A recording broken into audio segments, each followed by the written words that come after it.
Bismillahirrahmanirrahim. Assalamu alaikum all the teachers and parents. How are you all? हम अपना new Oxford social studies for class 5 का unit number 3 जो है वो पढ़ चुके हैं और जिसमें हमने डेजर्ट्स और फॉरेस्ट के बारे में पढ़ा था। आज से हम अपना यूनिट नंबर 1 का लेसन नंबर 4 जो है वो पढ़ेंगे, स्टार्ट करेंगे।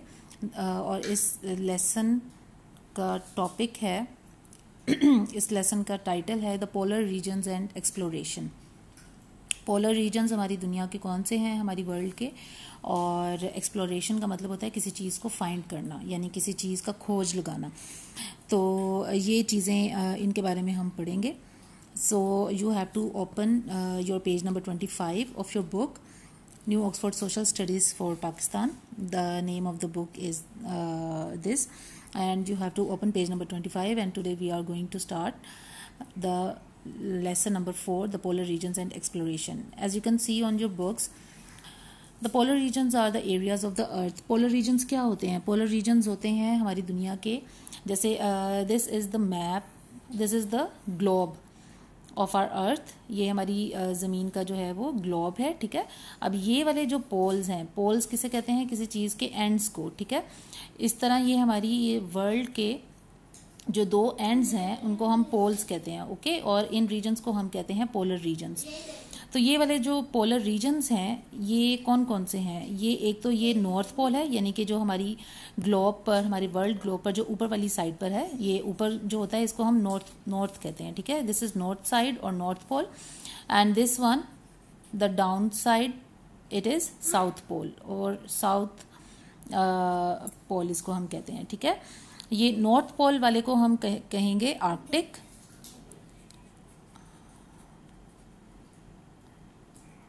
सर्कल, आर्कटिक सर्कल कहलाता है नॉर्थ पोल वाला, एंड साउथ पोल वाला क्या कहलाता है? एंटार्क्टिका। हम इनके बारे में पढ़ेंगे और इनको कैसे जो है वो फाइंड आउट किया गया था और इन तक लोग जो हैं वो कैसे पहुंचे थे, ट्रैवलर्स जो हैं वो कैसे पहुंच पाए थे इन जगहों तक, बिकॉज ये दुनिया की दूर दराज और यानी कि एक समझे कि दुनिया का एंड है ये, ठीक है। तो यहाँ तक पहुँचना इज़ नॉट ईजी। तो डिफरेंट जो हमारे एक्सप्लोरर्स थे वो किन तरीक़ों से इन जगहों पे पहुँचे और उन्होंने जब यहाँ पे पहुँचे तो क्या क्या देखा, वो हम इस चैप्टर में आज हम इस लेसन में पढ़ेंगे। These areas are so remote. Remote, यहाँ पे रिमोट का मतलब है दूर दराज, यानी कि इतने दूर दराज हैं ये वाले इलाके कि यहाँ पर, और यहाँ का जो क्लाइमेट है यानी कि यहाँ की जो आबो हवा है वो इतनी सख्त है, इतनी हार्श है। हार्श का मतलब होता है सख्त, यानी कि इतनी यानी कि टफ है, यानी कि वहाँ पर जो है वो लोग बहुत कम जाते हैं, और अगर जाते भी हैं तो वो वहाँ पर रह नहीं सकते, ठीक है। और ये दुनिया के यानी कि वो वाले हिस्से हैं कि जिनको दुनिया के सबसे आखिर में जो है वो एक्सप्लोर किया गया था, इनको यानी कि आखिर में जो है वो दरियाफ्त किया गया था। अब आप यहाँ पे अपनी बुक्स पे देख सकते हैं that this is the north pole. ये उन्होंने ये ग्लोब का ये जो हिस्सा है इसको उन्होंने वो करके दिखाया है, इसको उन्होंने यानी कि आपको जूम करके दिखाया। अब ये नॉर्थ पोल है, ठीक है, ये ऊपर से यानी कि उन्होंने ये इसका दिखाया है। ये नॉर्थ पोल है यहाँ पर, और यहाँ पे 90 डिग्रीज पे आके हमारा जो है वो लॉन्गिट्यूड हो जाता है। नॉर्थ पोल में कौन कौन से इलाके आते हैं ये आप ये सर्कल्स में देख रहे हैं, ठीक है। You can see these circles here, and these circles are covering some parts of Greenland, some parts of Russia, here is Russia, and some parts of USA, Alaska, and some parts of Canada. तो ये है हमारा Arctic जो यानी कि north pole जो है हमारा आर्कटिक सर्कल, ठीक है। अब इसमें यहाँ पे भी जो है वो स्नोफॉल होती है, यहाँ पर भी आइस होती है, और यहाँ पर भी यानी कि इतनी ज़्यादा हार्श क्लाइमेटिक कंडीशंस होती हैं that nobody can survive here easily. तो the history of these regions is very exciting, यानी कि यहाँ इन जगहों की जो वो है तारीख है वो बहुत ज़्यादा मतलब एक्साइटिंग है, यानी कि यहाँ पर बहुत सारे लोग जो हैं वो डिफरेंट यानी कि मुहिमात, एक्सपीडिशंस कहते हैं मुहिमात को, यहाँ पे यानी कि पहुँचने के लिए लोगों ने बहुत मुहिमें सर की हैं, यानी कि पूरे अपनी ज़िंदगियाँ जो हैं वो वक्फ की हैं, और लोगों का जो है वो बड़ा यानी कि एडवेंचरस टाइम गुजरा है इन चीज़ों तक पहुँचने, इन इलाकों तक पहुँचने के लिए। Exploration is the act of investigating unfamiliar places, यानी कि अनफेमिलियर यानी कि वो जगह जिनको हम पहले से नहीं जानते उनके बारे में खोज लगाना और उनके बारे में जानने को हम एक्सप्लोरेशन कहते हैं। We will also discover more about explorers and exploration in this lesson as well as learning about the polar regions. इसमें हम इस लेसन में हम पोलर रीजन्स के बारे में भी पढ़ेंगे। The Arctic region, the Arctic circle which is known as the north pole and the south pole which is also known as the Antarctica. तो इनके बारे में भी पढ़ेंगे और हम एक्सप्लोरेशन के बारे में भी पढ़ेंगे। So stay tuned with me and within the Arctic and Antarctic circles, the sun remains below the horizon in mid-winter. Horizon कहते हैं उफक को, ठीक है? And it is dark all day and all night. In midsummer, although it is extremely cold, the sun remains above the horizon all the time. This is why these regions are called the land of the midnight sun. अब इन इलाकों को हम midnight सन की जो है वो ज़मीन कहते हैं, इसलिए कि जब यहाँ पर गर्मियों के मौसम में, यहाँ पे सर्दियों के मौसम में जो हमारा सूरज है वो आसमान का जो उफक है,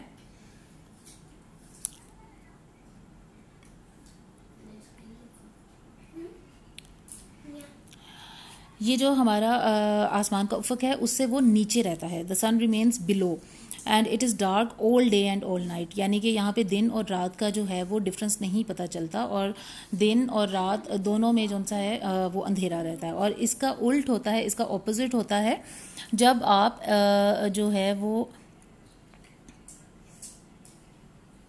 मिड समर में आ जाते हैं। तो मिड समर में जो हमारा सन है that remains above the horizon, और इसलिए यहाँ पर जो है वो आपकी सारा दिन जो है वो आपका सूरज जो है वो नज़र आता रहता है। तो इसलिए इस ज़मीन को हम कहते हैं the land of the midnight sun. Here you have seen the map of Arctic region. This is the map of Arctic region. You can see here, and you can also see that which parts of the world, which parts of different countries are they covering. Now we are going to read about the Arctic. The Arctic includes parts of Greenland, Norway, Sweden, Finland, Russia, the USA and Canada. Around the you can see here in this map which countries are they telling here. The Arctic includes parts of Greenland, Norway, Sweden, Finland, Russia, the USA and Canada. Around the North Pole there is a vast area of the ocean called the Arctic Ocean. This ocean is not like other oceans of the world. It is so cold here that the water is covered by ice and snow. This ocean is covered by ice and snow completely. This is the Arctic region. You can see here in this picture. This is the Arctic region and it has snow all over it. The surface of the ice cap looks like land. It has high ridges and deep crevices. Crevices कहते हैं गहरे जो शगाफ होते हैं, deep holes, उनको हम कहते हैं crevices. During the summer months, much of the ice on the edges breaks away from the ice cap. Huge icebergs float in the ocean, making it very difficult for explorers, for ships to pass. अब यहाँ पे इस जगह पे वो कह रहे हैं कि इतनी ज़्यादा यहाँ पर स्नो होती है और आइसबर्ग्स जो हैं वो फ्लोट होना शुरू हो जाते हैं और आइस जो है वो आपकी ब्रेक डाउन होना शुरू हो जाती है, जिसकी वजह से इस ओशन में मूव करना, शिप्स के लिए इस ओशन में मूव करना और सेल करना जो है वो बहुत डिफ़िकल्ट हो जाता है. So on next page, temperatures in the Arctic for most of the year are below minus 23 degrees centigrades. Minus 23 degrees centigrades is too much cold. The first explorer in this region in 325 BCE was a Greek called Pytheas. 700 years later, some Europeans went as far as Greenland and settled there. Today, only the southern part of Greenland is inhabited. Southern part कहते हैं ये जो हमारा नीचे वाला जो अर्थ का जो पार्ट है उसको हम सदर्न पार्ट कहते हैं. यहाँ पर सबसे पहले एक ग्रीक जो है एक्सप्लोरर वो पहुँचा था और उसका नाम था पाइथियस, और वो 325 कबल अज़ मसीह जो है वो वहाँ पर पहुँचा था. और फिर वहाँ पर 700 साल बाद, 700 years later, 700 साल बाद, some Europeans went as far as Greenland तक कुछ जो यूरोपीय ममालिक के जो बाशिंदे थे वो गए और वो वहाँ पर जाकर रहना शुरू हो गए. सेटल देयर मीन्स कि वहाँ पर जाके उन्होंने अपनी रिहाइश इख्तियार कर ली. Today only the southern part of Greenland is inhabited. लेकिन आज ग्रीनलैंड जो है, जो ग्रीनलैंड एक कंट्री है, उसका सिर्फ जो नीचे वाला पार्ट है वो जो है उसमें लोग रहते हैं. The first man to reach the north pole in the 20th century. 20वीं सदी में नॉर्थ पोल तक पहुंचने वाला जो पहला इंसान था वो एक अमेरिकन था जिसका नाम था रॉबर्ट एडविन पियरी, और वो 1909 में जो है वो आर्कटिक रीजन पर नॉर्थ पोल तक वो पहुंचा था. The people of the Arctic region are called Inuit because there are no trees. The Inuit used to build their houses called igloos. You can see here the picture of an igloo. And the people who live in the Arctic region, they build houses of ice slabs or ice bricks, and their houses are called igloos. Now they live in houses made of insulated material. For transport they used kayaks. Kayaks होते हैं light boards made of animal skin stretched over a frame. यानी इस तरह करके एक frame होता है और उसके ऊपर उन्होंने एनिमल स्किन जो है वो इस तरह करके स्ट्रेच की होती है, और इस तरह वो बोट लाइट वेट बोट्स होती हैं जिनके ऊपर वो ट्रैवल करते हैं स्नो के ऊपर. Now they also use motorboats on land. They use snowmobiles, and they also use dog-drawn sledges. These strong furry dogs are called huskies. The Inuit hunt seals, walruses and whales and catch fish. In the old days, Inuit used spears, but today they have guns and harpoons. Spears कहते हैं नीज़ों को, और उससे वो शिकार करते हैं seals का, वेल्स का, फिश का, और आजकल उनके पास जो है वो गन्स होती हैं और हार्पून्स होते हैं जिनको यूज़ करके वो अपना शिकार करते हैं और अपनी खुराक हासिल करते हैं. Antarctica. The next topic is Antarctica. Antarctica is the region around the South Pole. South Pole means the lower part of the earth. Okay, it is a vast ice-covered continent. This area is even colder than the Arctic, with temperatures dropping to as low as -80 degrees centigrade. Arctic region में -23 degree centigrade होता था, लेकिन Antarctica में it can go down to -87 degrees centigrade, and it is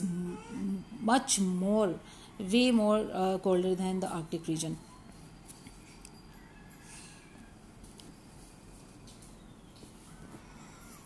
This area is even colder than the Arctic, with temperatures dropping to as low as -87 degrees centigrade. Icy winds blow at speeds of 300 kilometers per hour. In 1911, a Norwegian called Roald Amundsen was the first man to reach the South Pole. Antarctica is a large continent separated from the nearest other land mass, South America, by nearly 1,000 kilometers of the roughest ocean in the world. This continent contains almost 90% of the world's ice. Antarctica जो है वो पूरा का पूरा आका जो है वो ice से जो है वो covered है. As you can see here in this map, this is the map of Antarctica. South Pole, Lesser Antarctica, Greater Antarctica, and all this white color shows that it is covered with ice. It is covered with snow.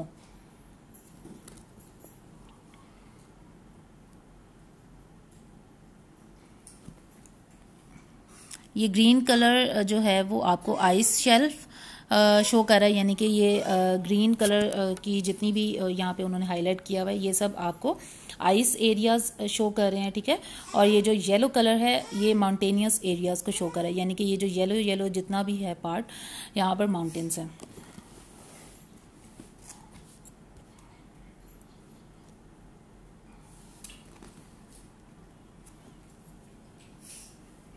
The first explorers in this region found a land of ice and snow. It is bitterly cold. Bitterly means it is harshly, very high cold temperature. High cold temperature इसको नहीं हम कहेंगे, इसको हम lowest cold temperature of the world कहेंगे. And there are frequent ह्यूरिकेन्स कहते हैं ये जो हमारे तूफ़ान होते हैं, ठीक है। Only a few hardy plants live through the short summer, but seals, whales and penguins all live here. There are no penguins in the Arctic. अब जितने भी ये penguins, seals और whales हैं, they can easily live in this ice water, in this ice ocean, and they are the only inhabitants of Antarctica region, and no people can live there because of the harsh climatic conditions of the Antarctica region.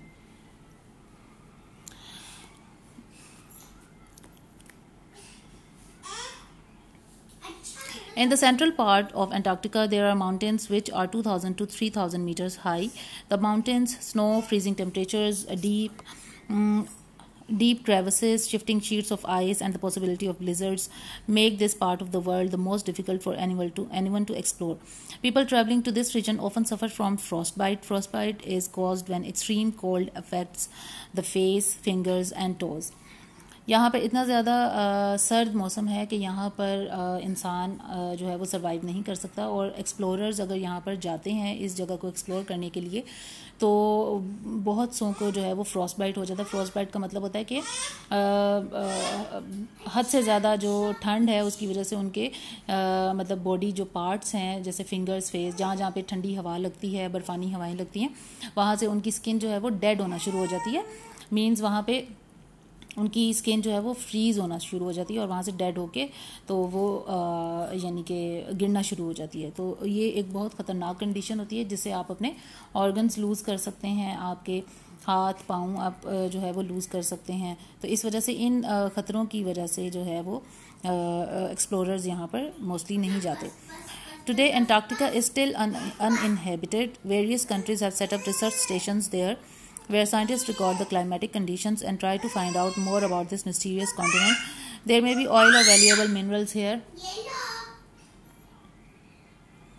but no mining is done as the Antarctic Treaty protects the environment of this region.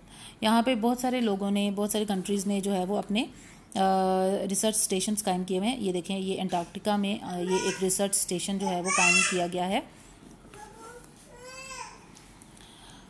यहाँ पर बहुत सा oil हो सकता है इस reason में, यहाँ पे बहुत से मिनरल्स हो सकते हैं, लेकिन अभी तक यहाँ पे माइनिंग जो है वो नहीं की गई, बिकॉज़ यहाँ पर आपकी अंटार्कटिका ट्रीटी यानी कि आपका एक मुआहिदा साइन हुआ हुआ है सब दुनिया के तमाम ममालिक में कि यहाँ पर आप जो है वो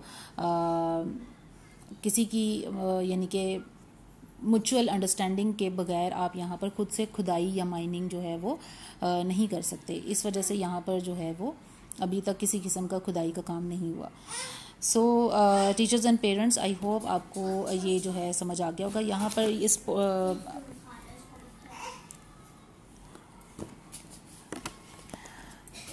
इस बॉक्स में आपको बता रहे हैं, did you know 365 days is equal to 1 year, 10 years is equal to a decade, 100 years is equal to a century, 1000 years is equal to a millennium। यानी कि जब 365 दिन होते हैं उनको हम एक साल कहते हैं, 10 सालों को हम एक डेकेड कहते हैं, एक दहाई कहते हैं, 100 सालों को हम एक सेंचुरी या एक सदी कहते हैं, और 1000 सालों को हम एक मिलेनियम कहते हैं। ठीक है।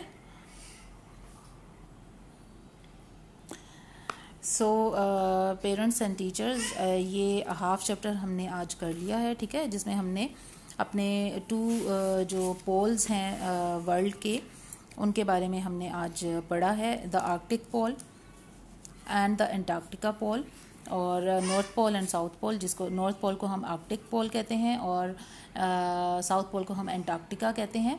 और इन दोनों के डिफरेंस हमने देखे हैं कि आर्कटिक जो रीजन है उसमें -23 डिग्री सेंटीग्रेड तक ड्रॉप हो जाता है जो आपका टेम्परेचर है, और यहाँ पे इंसान फिर भी रह सकते हैं। और ग्रीनलैंड एक ऐसी कंट्री है जिसके साउथ पोल में, जिसके यानी कि सदर्न पार्ट में, ग्रीनलैंड कंट्री का जो सदर्न पार्ट है यानी जो जनूबी हिस्सा है यानी कि नीचे वाला हिस्सा है, वहाँ पर लोग आबाद हैं और वहाँ पर लोग जो हैं वो वेल्स और सील्स और फिश का शिकार करते हैं, और वो कायक्स नामी जो बोट्स हैं वो यूज़ करते हैं, and they use different weapons to do their hunting. और ये हमने पढ़ा था आर्कटिक रीजन के बारे में।